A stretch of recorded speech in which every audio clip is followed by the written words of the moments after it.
नमस्कार साथी, स्वागत करता हूं मैं आपका शाश्वत एसआर क्लासेज में। आज हम प्राध्यापक भर्ती परीक्षा 2022 विषय हिंदी के संदेहास्पद प्रश्न निराकरण भाग 3 का इसकी जानकारी देखेंगे।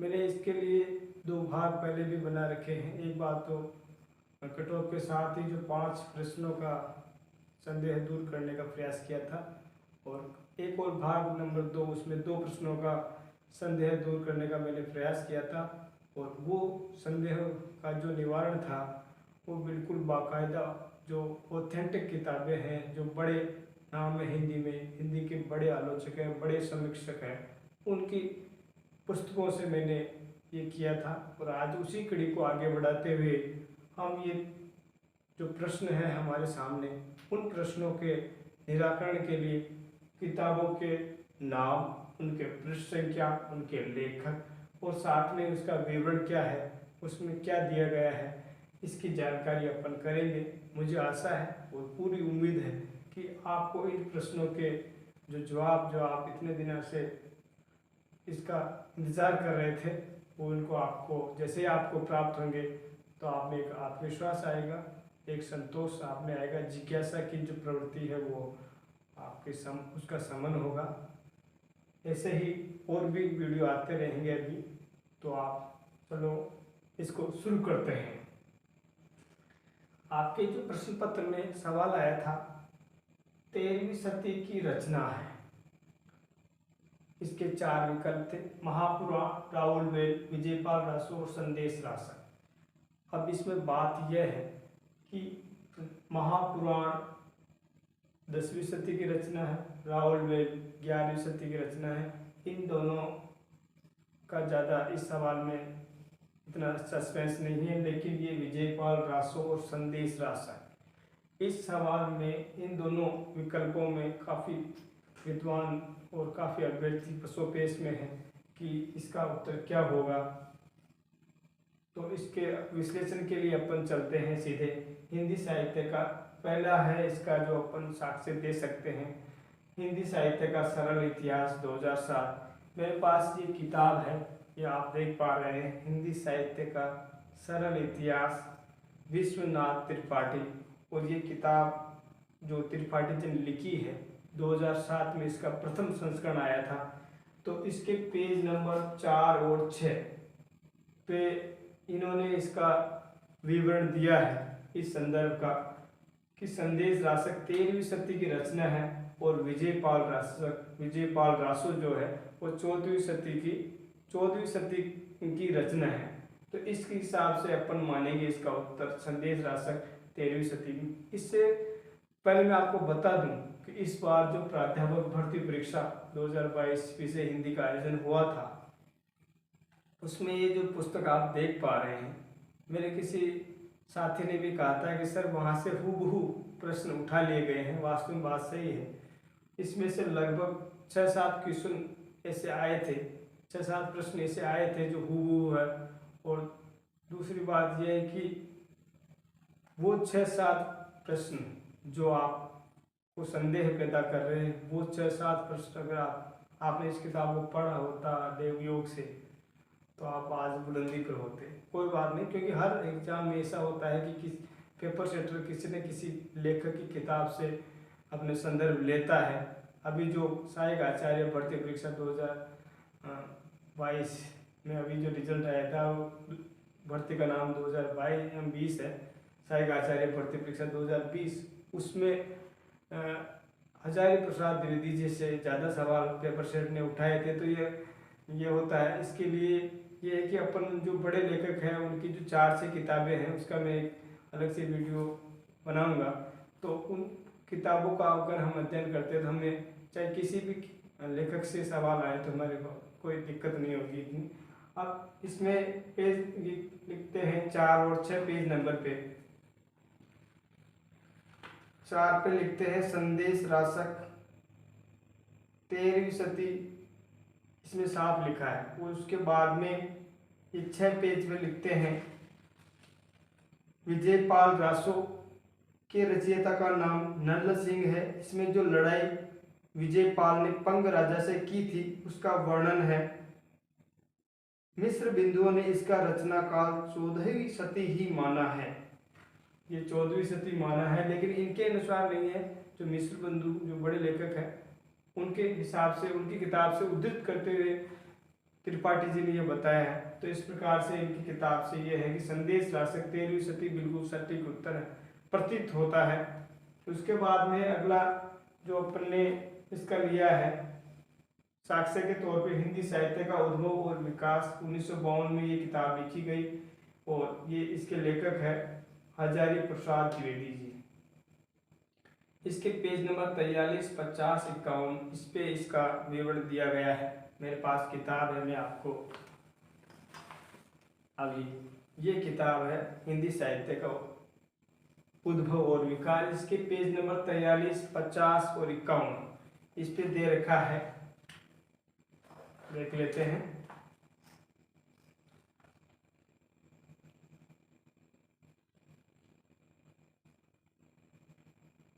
इसमें दे रखा है पेज नंबर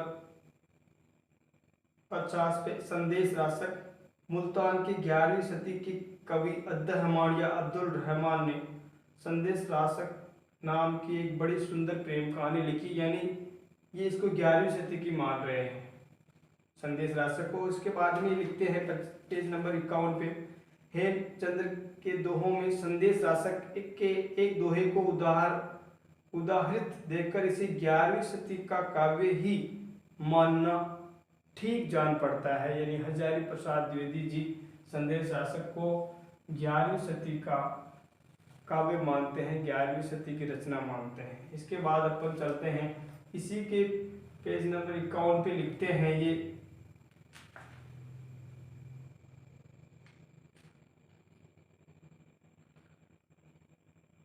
विजयपाल रासो के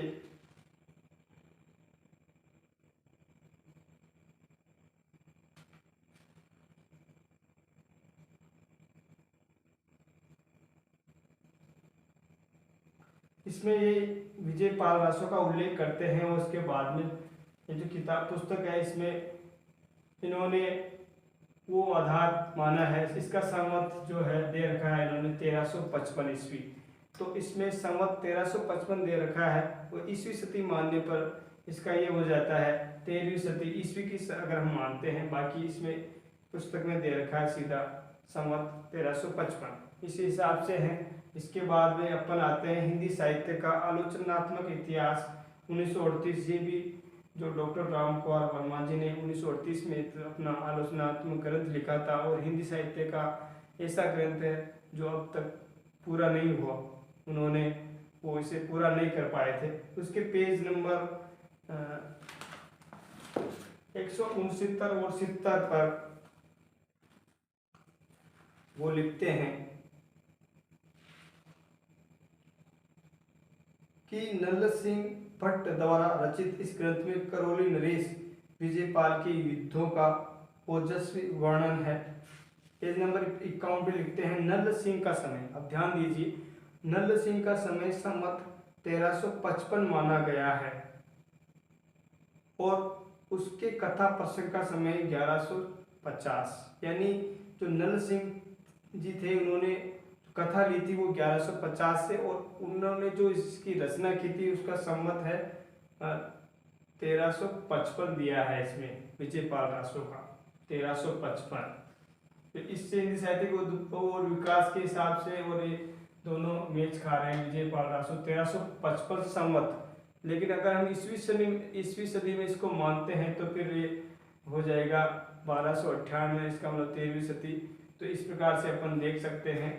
और इसके बाद ये जो सवाल है 13वीं सदी की रचना है, इसका मेरे हिसाब से पिन पॉइंट बिल्कुल उत्तर है संदेश रासक 13वीं सदी।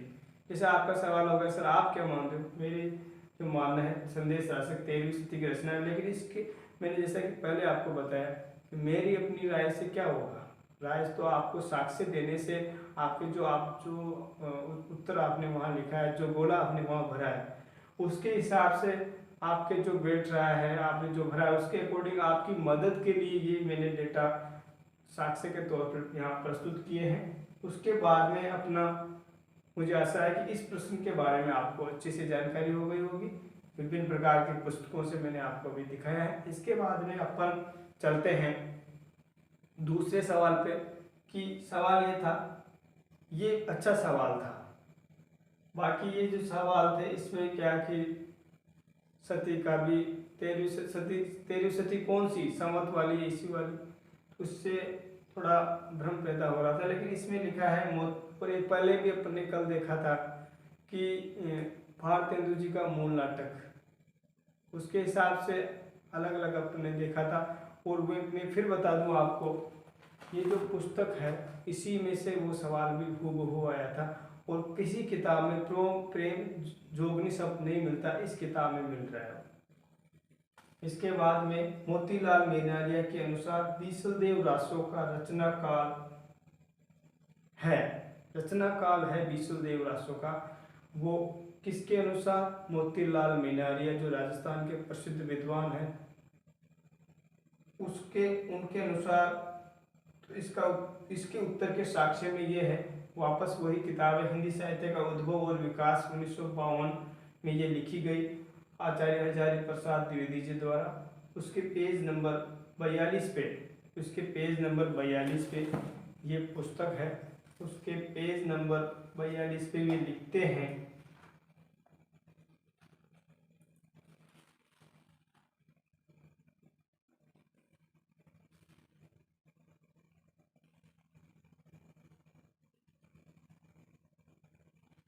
इसके पेज नंबर ये 42 पे लिख रहे हैं, मोतीलाल मेनारिया जी के अनुसार ये वाला इसकी रचना है जो 1545 से 1560 के बीच हुई थी। इस प्रकार हम देख पा रहे हैं पेज नंबर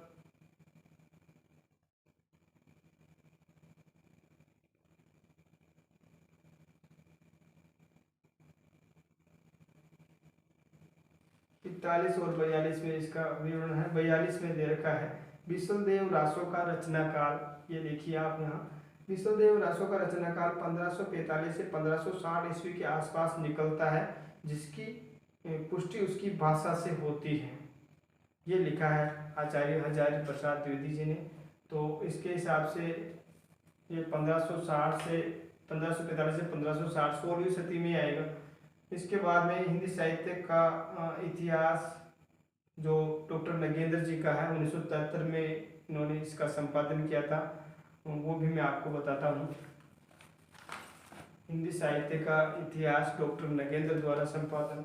इसके पृष्ठ संख्या 65, ये पृष्ठ संख्या 65 पे ये लिखते हैं, डॉक्टर मोतीलाल मेनारिया 16वीं शताब्दी की नरपति नामक एक गुजराती कवि को इसका रचयिता बतलाते हैं। 16वीं शताब्दी के नरपति नामक एक गुजराती कवि को इसका रचयिता बताते हैं। इसका मतलब 16वीं सदी उन्होंने इसका माना है। और इसके बाद में हिंदी साहित्य का दूसरा इतिहास डॉक्टर बच्चन सिंह, जो उन्होंने 1996 में लिखा था, उसके पेज नंबर 48 पे ये इसका उल्लेख करते हैं। ये है आपके सामने हिंदी साहित्य का दूसरा इतिहास, किताब देख पा रहे हैं।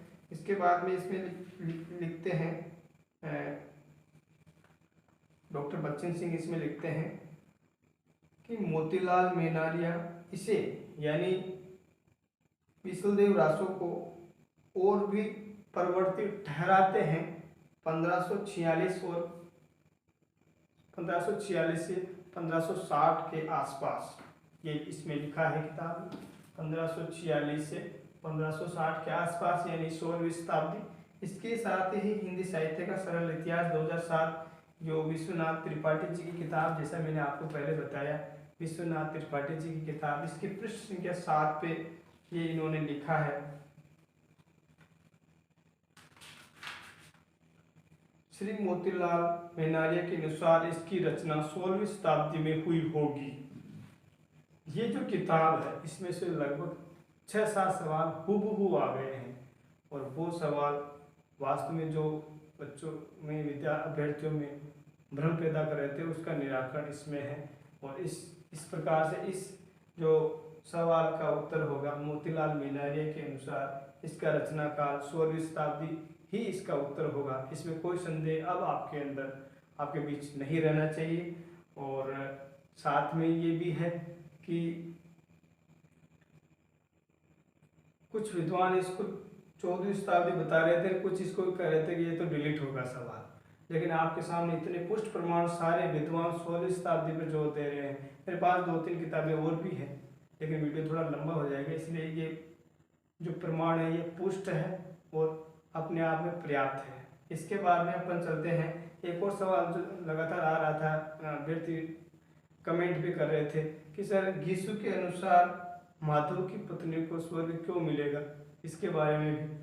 तो उसका जैसे अपन उस कहानी को थोड़ा गंभीर भाव से पढ़ते हैं, ध्यान से पढ़ते हैं, तो एक और ज़्यादा गंभीर भाव से पढ़ते हैं तो उसका उत्तर ये होता है कि क्योंकि उन्होंने भरपेट भोजन किया था, 20 साल बाद उन्होंने भरपेट भोजन किया था। लेकिन एक तरफा बिल्कुल स्पष्ट उत्तर है इसका, जो किताब पढ़ वो जो अपनी कहानी पढ़ते हैं तो स्वतः स्पष्ट हो जाता है, वो है क्योंकि उनकी आत्मा प्रसन्न हो रही है। और निश्चित रूप से इसका उत्तर यही होगा क्योंकि उनकी आत्मा प्रसन्न हो रही है, क्योंकि जब ये यीशु के अनुसार माधव की पत्नी को स्वर्ग, ऐसा पंक्ति आती है जिसके तुरंत अगली ही पंक्तियाँ यह है क्योंकि उनकी आत्मा प्रसन्न हो रही है। इसको कोई चुनौती नहीं दी जा सकती, इसलिए इसका उत्तर क्योंकि उनकी आत्मा प्रसन्न हो रही है ये होगा।